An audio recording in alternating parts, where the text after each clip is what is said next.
Bendiciones, amados hermanos, y el Señor los bendiga grandemente.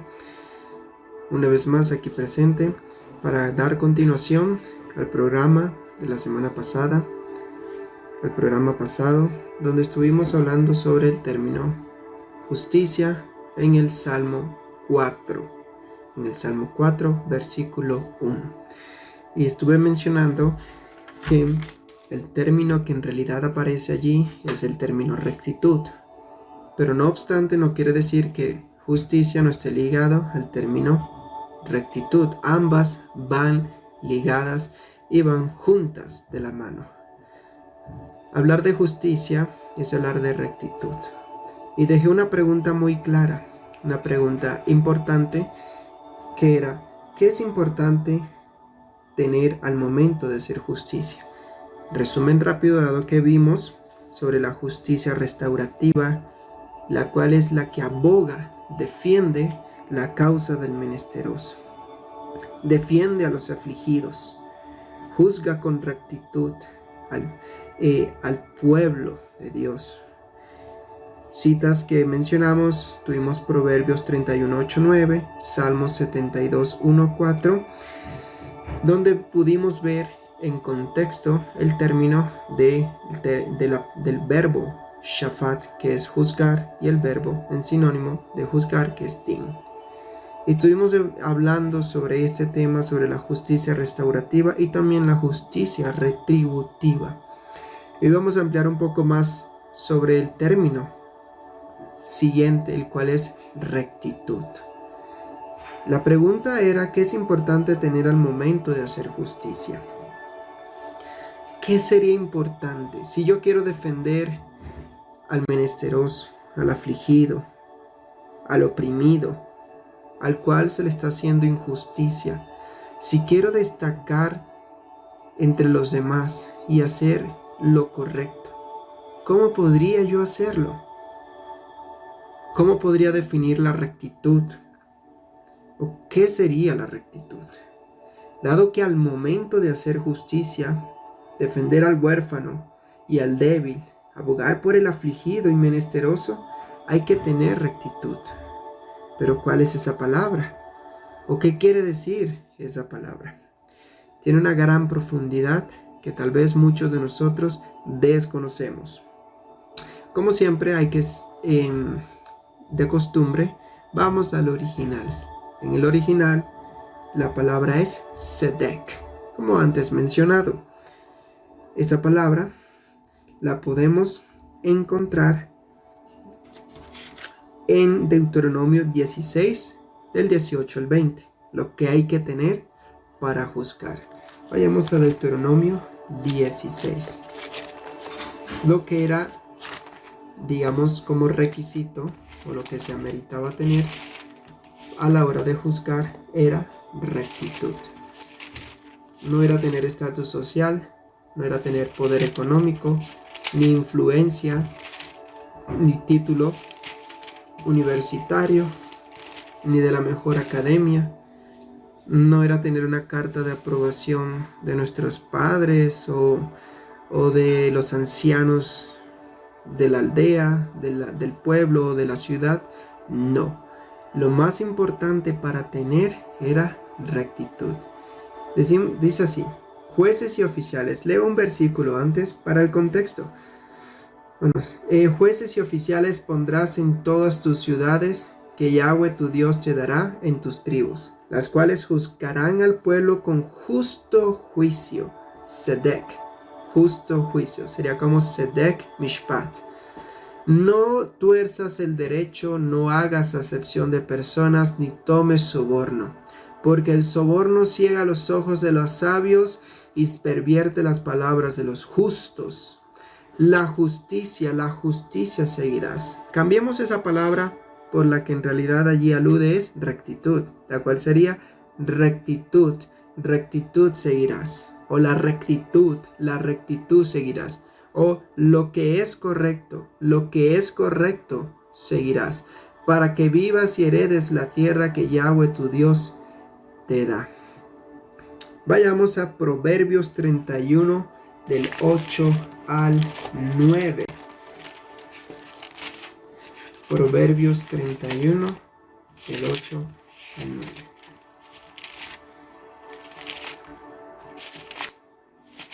Y dice así la palabra del Señor: abre tu boca por el mudo en el juicio de todos los desválidos.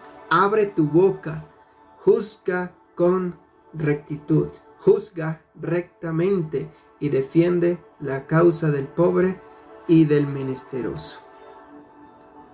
Vemos aquí una vez más que nos habla de tener rectitud. Lo más vital para juzgar, para hacer lo que es correcto, es la rectitud. Y como antes mencionado, ningún requisito era más importante que la rectitud. No importaba si la persona era un príncipe en Israel, o era hijo de un rey, o venía de un linaje familiar importante, o si tenía la aprobación de los ancianos o del pueblo, si era un reconocido juez o levita, o de la familia que viniera. Eso no era requisito. El requisito más importante era la rectitud. Pero aquí es donde cabe algo que estremece mis huesos. ¿Será que hay rectitud en los hombres? ¿Era posible hallar rectitud en los hombres? Esto es una pregunta en la cual debemos de analizar, porque a veces vemos en el contexto cotidiano donde se nos dice: no puedes juzgar para que no juzgues, porque al parecer no se nos permite juzgar. Y a veces cuando pensamos en la palabra juzgar es como, bueno, señalar lo del otro, lo de la otra persona, lo malo que está haciendo. Pero ya vimos que en realidad está la justicia restaurativa y la justicia retributiva. Y nosotros podemos aplicar la justicia restaurativa, porque la retributiva pertenece a Dios, que pesa los corazones y conoce los caminos. Pero ¿cómo hacemos para evitar la justicia retributiva que va a caer sobre el impío? Es importante analizar en esto. Y para ello hay que tener rectitud. Y quiero que se quede cerca, porque vamos a analizar profundamente lo que esto en realidad quiere decir. Pero ahora lo más importante es: ¿será que había rectitud en los hombres? ¿O será que hay rectitud en los hombres? Vemos esto. El hombre es antes de caer. En Isaías 45, cuando lo analizamos, dice así la palabra.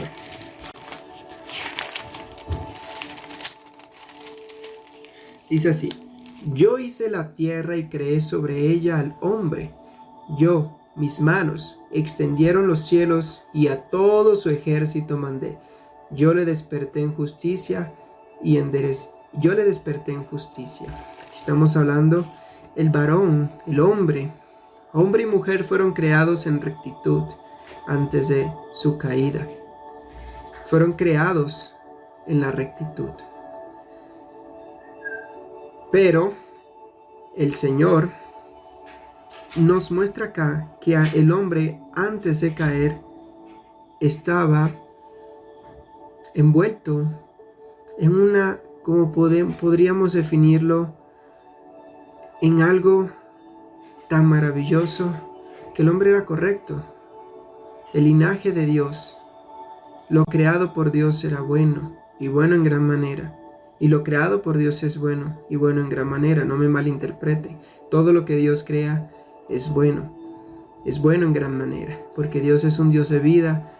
A Él sea la gloria, a Él sea la honra y a Él sea la alabanza.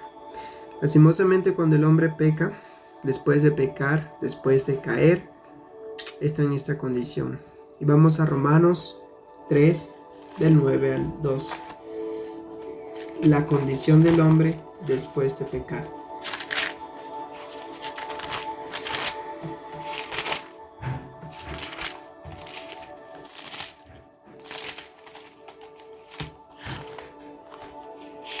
Romanos 3, del 9 al 12. Y dice así: ¿qué pues? ¿Somos nosotros mejores que ellos? En ninguna manera, pues ya hemos acusado a judíos y a gentiles, que todos están bajo pecado.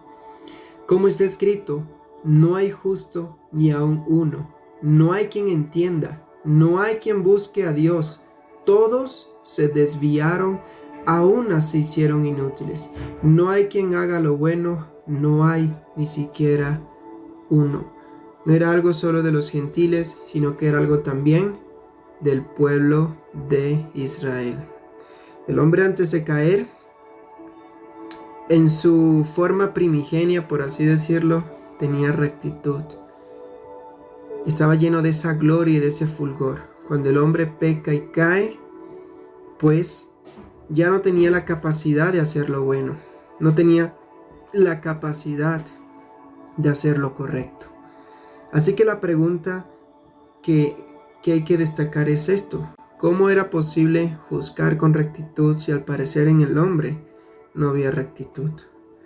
Pues aquí una clave importante es entender que de Yahweh es la rectitud, y Él la da y Él la imparte.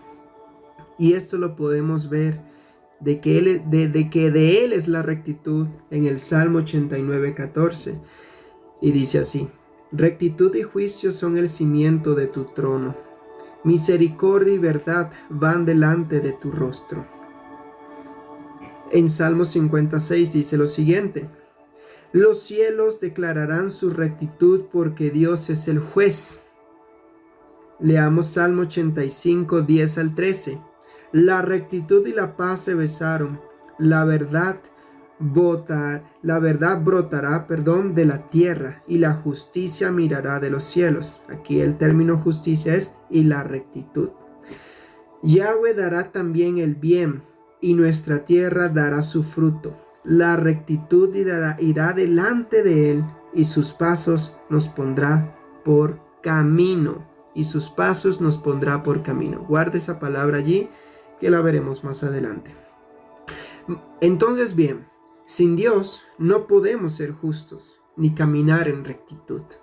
Por esa razón, en la historia pasada, en la antigua Grecia, cuando intentaron los hombres aplicar la justicia por su propio medio, fallaron, porque la rectitud no se hallaba en sus corazones, porque solo Dios es que la da. Y alguien que está alejado de Dios no es justo. Y solo para ser justos hay que buscar del Dios eterno. Entonces, vemos aquí que hacer lo correcto o ser justo es caminar en el camino correcto, el cual es Yahshua, ya que apartados de él estamos torcidos, es decir, llevados por nuestra concupiscencia. En Santiago 1, 14 y 16, dado que la concupiscencia es una intención torcida del corazón, la cual da a luz el pecado. Estar en el camino incorrecto, o sea, estar en la concupiscencia es estar en el camino incorrecto. Entonces, la gran pregunta es: ¿qué es ser justo o hacer lo correcto? Y estaré haciendo esta pregunta una y otra vez hasta que entendamos el concepto de la rectitud. Yo meditaba en esto, porque al buscar en los significados originales en el hebreo, pues no te van a dar simplemente no te van a dar todas las respuestas a tus preguntas. Buscar el significado original es, digamos, ir a la fuente de la palabra en su forma primaria, pero uno tiene que poner de su parte a investigar. Y pues cuando busqué esta palabra, pues no me ayudaba mucho, por así decirlo, con una palabra clave que desbloqueara todo el concepto para saber qué era rectitud. Así que después de leer mucho y meditar en esto y preguntarle sinceramente directamente a Dios: ¿qué es la rectitud, Señor? ¿Qué es eso? Y algo que se me vino a la mente y tomé el atrevimiento de copiarlo en ese momento fue esto. Creo que como seres humanos, por sí solos, no podríamos definirlo, pero Dios nos dejó su palabra, su ley, sus sagradas escrituras, para que así tuviésemos la dirección hacia el camino correcto, el cual es Yeshua, que sin Él sería imposible ser salvos. Y eso lo anoté tal cual. Y vino una palabra a mí que vi clave, la cual es camino, camino. Y entonces, cuando recapitulamos acá en el Salmo 85, dice así: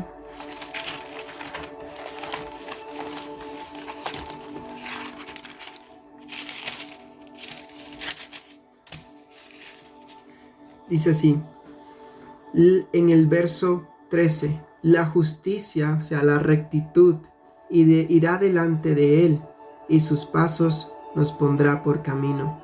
Lo leo una vez más: y la rectitud irá delante de él, y sus pasos nos pondrá por camino. Y esto hizo choque en mí, y me hizo ver algo que estaba allí. Y cuando acabo de mencionar que el camino correcto es Yeshua y que siempre ha sido Él, para que nosotros seamos rectos y caminemos en lo que es que es en Él, en Yeshua, la clave. Porque cuando vamos a Hebreos 7:2, Yeshua es el Rey de rectitud. Es el Rey de rectitud. Vayamos a Hebreos. Y en Hebreos podemos ver acá, dice aquí: porque ese Melquisedec, rey de Salem, sacerdote del Dios Altísimo, que salió a recibir a Abraham, que volvía de la derrota de los reyes, y le bendijo, a quien asimismo dio a Abraham los diezmos de todo, cuyo nombre significa primeramente Rey de justicia. Busqué la palabra justicia y es, igual que en la palabra en hebreo, rectitud. Y también Rey de Salem, esto es Rey de paz. Yeshua es nuestro Rey de rectitud. Vamos también a Isaías 32, en el verso 1, que dice aquí: he aquí que para rectitud reinará un rey, y príncipes presidirán en juicio, y será aquel varón como escondedero contra el viento, y como refugio contra el turbión, como arroyos de aguas en tierra de sequedad. Además, también en Isaías 11, del 4 al 5, sino que juzgará con rectitud a los pobres y arguirá con equidad por los mansos de la tierra, y herirá la tierra con la vara de su boca, y con el espíritu de sus labios matará al impío, y será la rectitud cinto de sus lomos, y la fidelidad ceñidor de su cintura. Y recordemos que Yeshua es el camino. En Juan 14:6, que el Señor dijo: yo soy el camino, la verdad y la vida, que nadie va al Padre si no es por Él. Entonces aquí viene algo clave, que nos dice aquí el Salmo 85, que la rectitud irá delante del Señor, y sus pasos nos pondrá por camino. Esa rectitud es Yeshua, nuestro Rey, nuestro Señor, y ese camino es Él. Así que tengamos esto en claro: la rectitud, ¿qué es? Es caminar bajo la voluntad de Dios, es caminar en el camino correcto.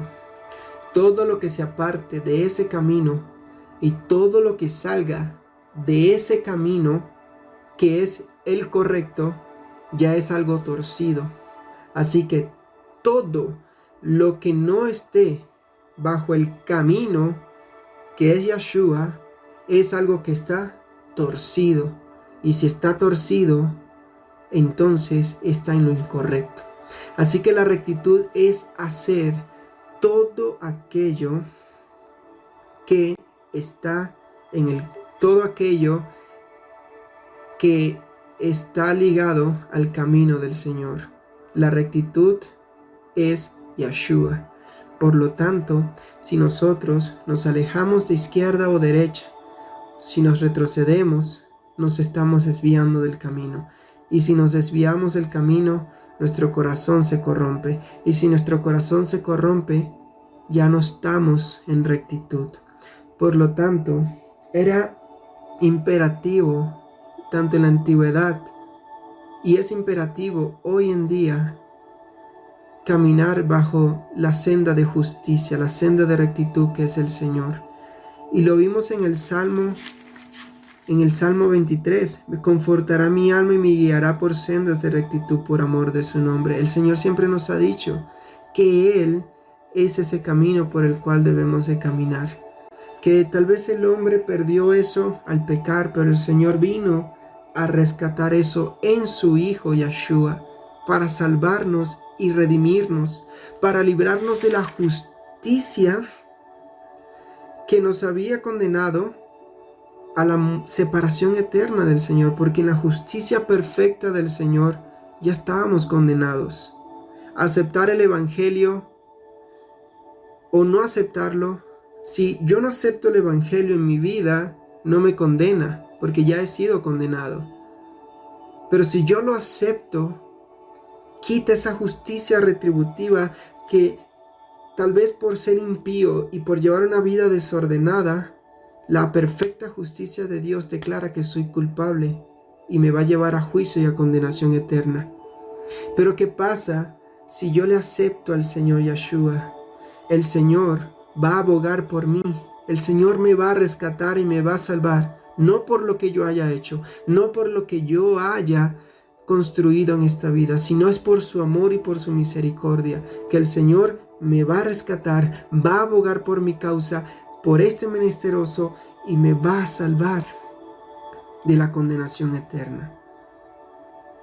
Entonces, nosotros podemos ser justos y aplicar la justicia, pero jamás debemos olvidar algo importante, lo cual es la rectitud. Y tenemos en claro que la rectitud es un acto que proviene únicamente de Dios y que los hombres no podemos alcanzar por nuestros méritos o por nuestro propio esfuerzo. Así que caminemos en el camino correcto y seamos justos y rectos, que el Señor va delante de nosotros, guiándonos y fortaleciéndonos. Así que cuando David dijo, respóndeme cuando clamo, oh Dios de mi rectitud, él sabía lo que decía. Él sabía que fuera de Dios no había nada recto. Él sabía que fuera de Dios no había nada que valiera la pena. Él sabía que de Dios provenía su justicia y su defensa. Así que, sí, Dios responderá a nuestro clamor. Dios responderá a nuestro clamor, porque hijos suyos somos y ovejas de su prado. Dios les bendiga grandemente.